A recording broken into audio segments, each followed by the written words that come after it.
4교시 금방 풀게요. 4교시입니다. 네, 4교시. 쉬는 시간 하니까 좋죠? 안 쉬었잖아, 이 새끼야. 이런 표정이신데. 요 지금 1번 문제도 엄청 쉬웠거든요. 1번 쉬웠는지 안 쉬웠는지를 잘 모를 수 있는데 풀면 엄청 쉬운 걸 알 수 있어요. 우리가 이제 저 연소 속도하고 열 방출률 그런 건 되게 연소율 되게 좋아하는 형태라서 그죠? 지금 보시면 이 단위적으로 한번 보면 헤스케스테드 식을 써라. 이게 이제 화염의 높이를 구하는 식이다, 그죠? 네, 관련돼 있는 식. 좀 이따가 풀이할 때 같이 쓸게요. 플랫 댐퍼. 저 플랫 댐퍼 나오고 난 다음에 좀 약간 당황했습니다. 플랫 댐퍼로 교재에 똑같이 들어가져 있긴 있는데 이 플랫 댐퍼는 이제 안 쓸 상황이지 않을까. 이 플랫 댐퍼의 기본 개념은 제연 설비 쪽에 들어가져 있고 과압 방지용으로 들어가 있거든요. 그리고 이게 되게 무게추 원리처럼 돼 있어서 그냥 이렇게 이게 벽체라고 봅시다. 벽을 뚫어가지고 그냥 이제 추가 있어가지고 핵심 사항이 그러니까 압이 들어오면 그냥 문이 자동으로 열렸다가 압이 빠지면 자동으로 닫히는 구조로 돼 있어요. 그렇게 설계가 돼 있거든요. 되게 기계적으로 설계돼. 무게 균형이. 그러니까 압력이 높아지면 무조건 열리고 압력이 낮아지면 무조건 닫히는 구조로 돼 있어요. 이거는 우리가 방화댐퍼처럼 퓨즈가 잡고 있는 구조가 아니고 그러니까 무게추 원리처럼 이렇게 돼 있어요. 근데 중요한 건 여기 과압이 발생되면 안 되니까 과압이 무조건 빼주려고. 근데 이게 과압이 생기지 않게 만들어주는 루틴을 플랫 댐퍼로 말했다가 그게 없어졌거든요, 기준이. 근데 얘가 나오는 게 타당한가 고민되더라고요. 그래서 이건 쓰셨으면 좋겠다는 건데 제가 뭐 이렇게 놓을게요. 저는 플랩은 잊어버리십시오 이렇게 하고 싶었는데 이게 문제가 나오니까 좀 당황스럽더라고요. 그 다음에 보온재 구비 요건은 알고 계시는 내용을 다 적으면 되는데 요거 기준을 모르잖아요. 요거 때문에 우리가 준비 안 돼 있는 근데 불과 얼마 전에 보온재도 나왔었고 보온재가 지금 계속 걱정입니다. 이거는 다음에 또 나올 수 있으니까 좀 준비합시다. 보온재 그 다음에 쓰실 수 있는 범위에 대해서죠. 관리사님들 100% 썼겠죠. 요 3종 세트 이렇게 딱. 그 다음 넘어가서 요것도 당연히 쓰셨죠. 요건 나눠진 자료에서 별거 없습니다. 별거. 그 다음에 이걸 이제 못 쓰는 거죠. 이걸 왜 못 씁니까 하면 이게 방화공학 실무 핸드북에 있는 내용 그대로거든요. 그대로 했어요. 저는 괜찮다고는 보나 별 내용은 없어요. 살짝 들어가서 한번 보면 이렇게 돼 있네요. 3교시 1번입니다.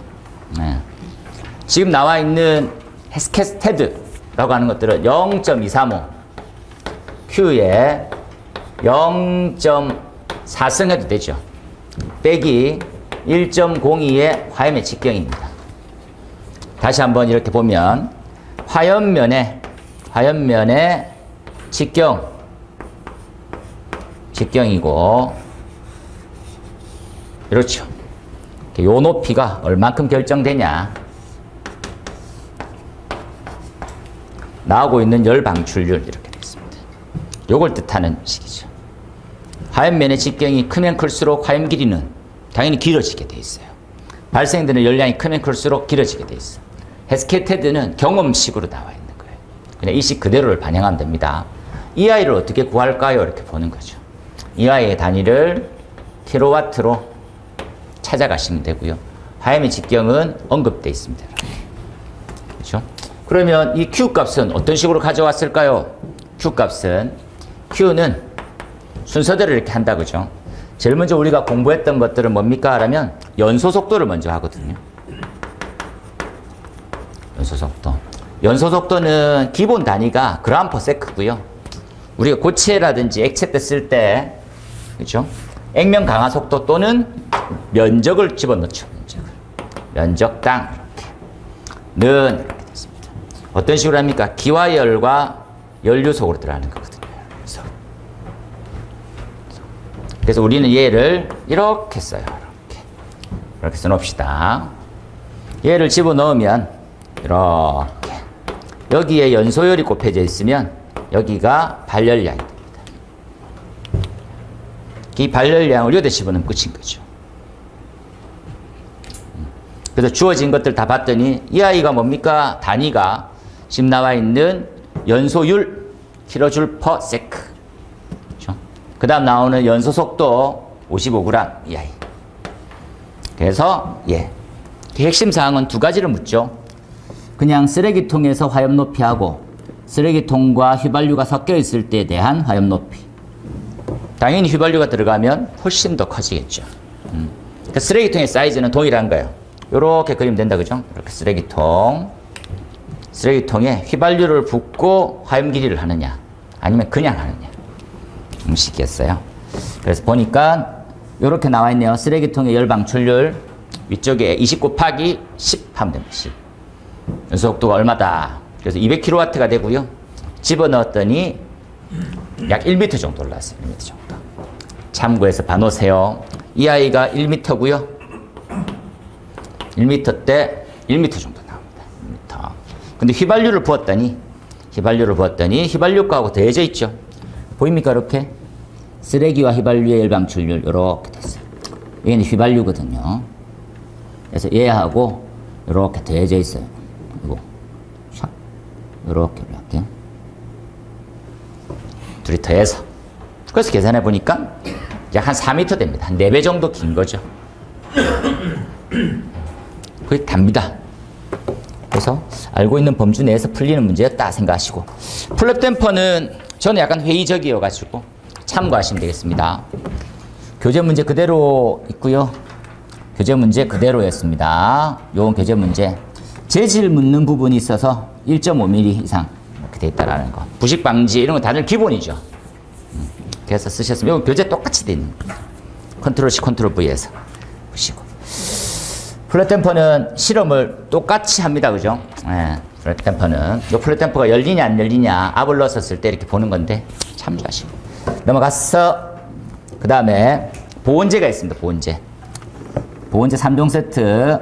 유기질 보온재가 확보해야 되는 화재 안전 성능이 이렇게 있어요. 이 약간 기준이 좀 바뀌었는데 이게 지금 이 문제를 과거답으로 써야 될지가 애매해서 요 지금 나와 있는 이 시방대로 적으면 굉장히 짧은 답이 되거든요.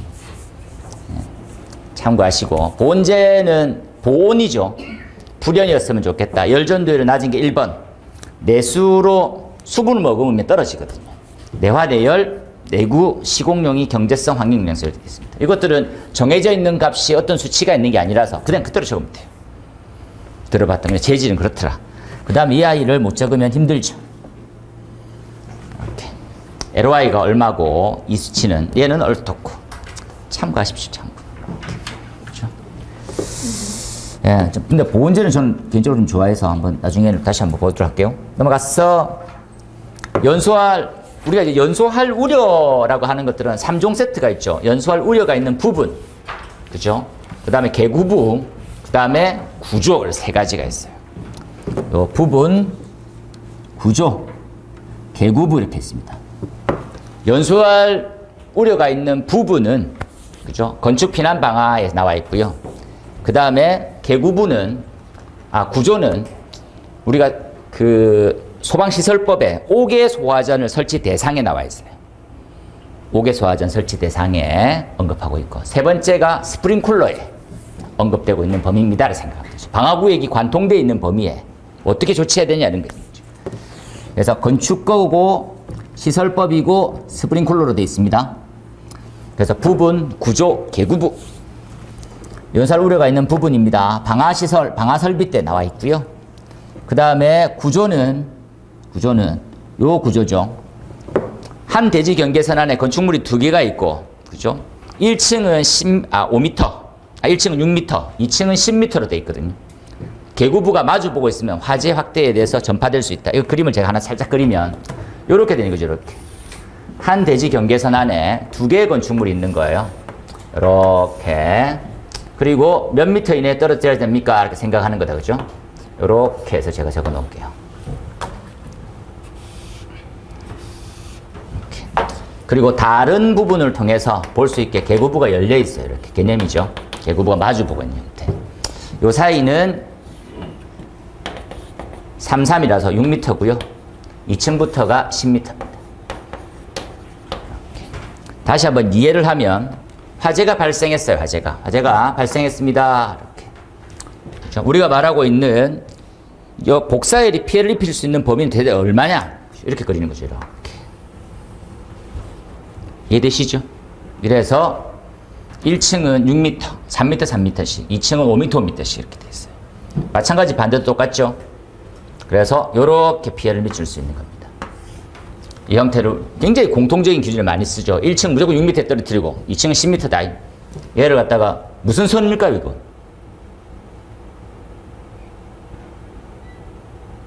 무슨 선을 끄는 걸까요? 그 할 일 없이 이차함수 곡선을 그리고 싶어서. 오늘의 재미삼아는 곡선이다. 뭘까요? 뭘 이은 선일까요? 뭘 이은 선? 시간은 자꾸 가는데 화장실도 가야 되는데 이 새끼야. 뭘까요? 힌트는 없습니다. 인화점입니다.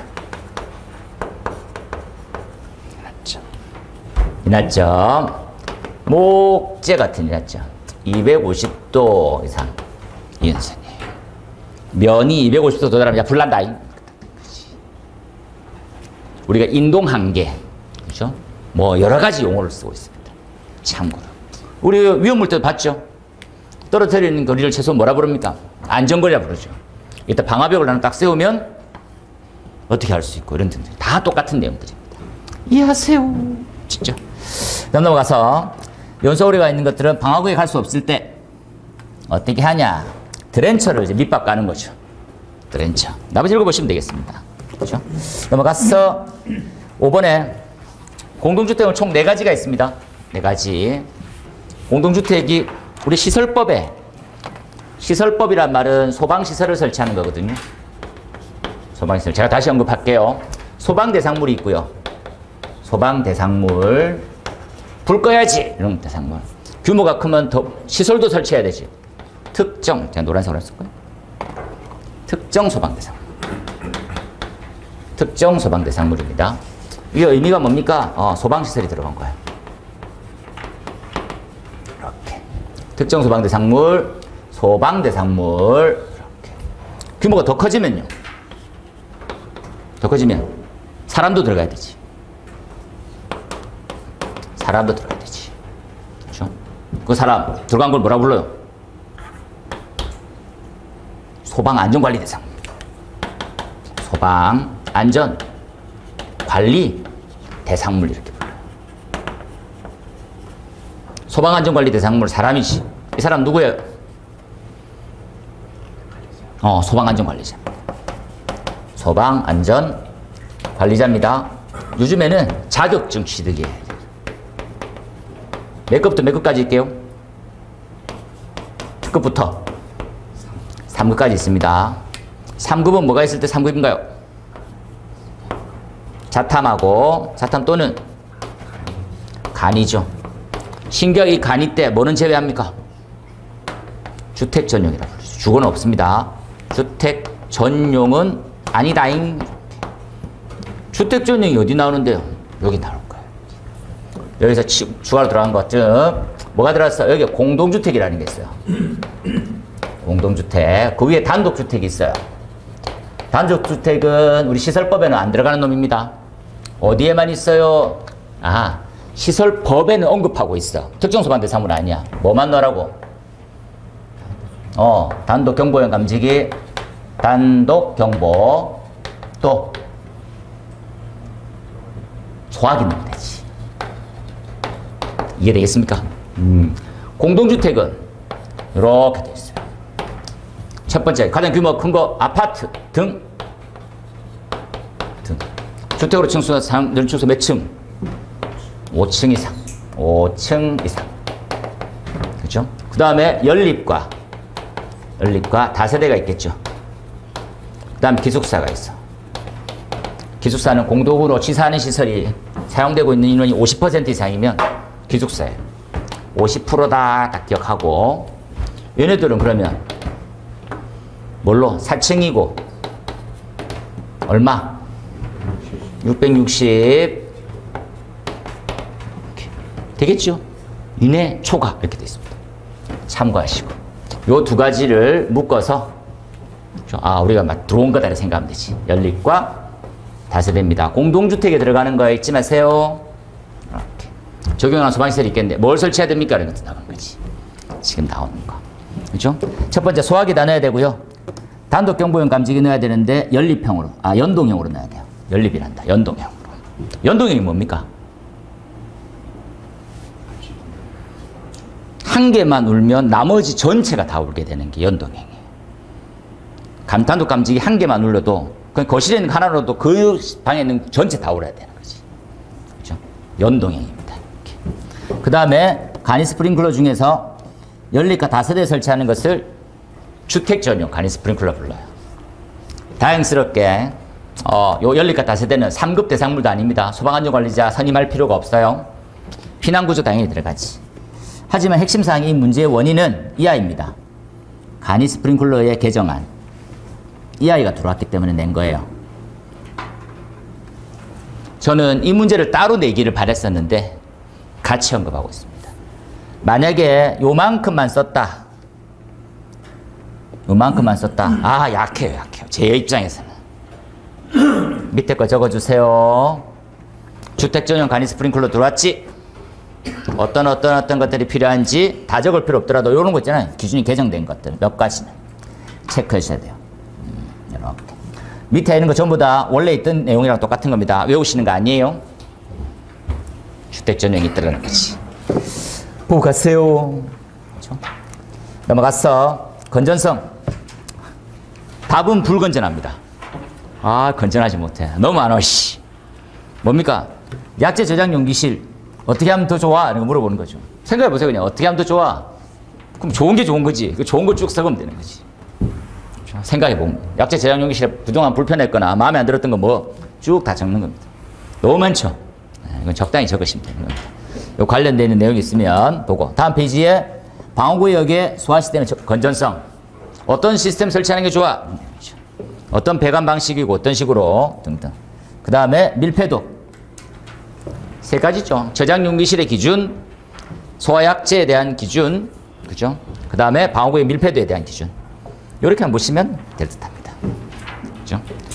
그 다음 제가 시간은 조금 엇박인데 원래 이번에 135회 때 나왔던 유사 시험들, 그죠? 화공안전, 전기응용, 건설기계, 이런 것들의 우리 유사 문제들이 있거든. 그걸 한번 프린트해서 드리려는데 시간이 부족했어요.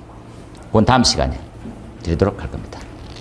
그래서 이걸로 해서 수업은 마무리가 됐어요. 마무리가 됐고, 보시면, 그죠? 이거 이렇게 쓰셨으면 더 좋았을 겁니다 하는 범위가 공부의 격이 저번 시험만 하더라도 되게 높았거든요. 되겠어.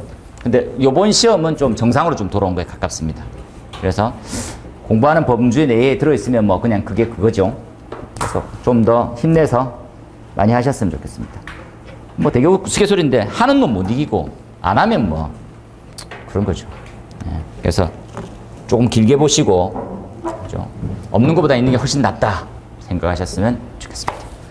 그러면 감기 조심하시고 다음에 자료로 계속 보도록 합시다. 고생했습니다. 고생했습니다. 고생했습니다.